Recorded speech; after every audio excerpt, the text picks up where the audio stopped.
So number 5 is the detailed cost centre. So under summary reports in the menu on the left, you have got detailed cost centre. So this is one that I would check. We suggest that you check periodically. It's not going to have a huge effect on the year-end figures unless you find something that's coded to the wrong box. But what it will do is it gives you peace of mind in terms of your budget allocations and helps you check sort of everything's as it should be.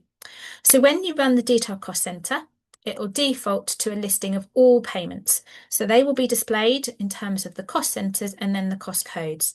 So what we suggest you do is just run through this, cast your eye down it, because this is the best way for something that's wrong. It normally sticks out like a sore thumb. You'll see it in there and you go, well, I've misallocated that. This doesn't look quite right. What's going on with this one? So we just recommend you can do that now, check it as you go, and then again at the end of the year, have a look and make sure.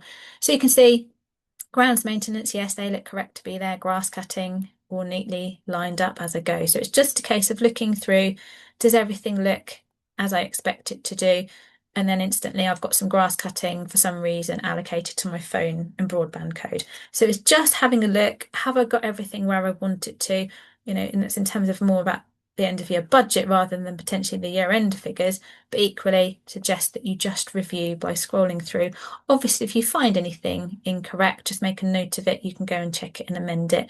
This is just an allocation to a different code if I've got that wrong, for example. This is also a good place to see if you've got anything. I think Jeanette mentioned if you've had, say, a refund from a supplier. So if we go to filter, and remember you can also go into receipts and do the same thing. If you ran this, and this should be all your income, the money that you have received. So bank interest, precept, money for hiring out the hall, VAT reclaims, whatever it may be.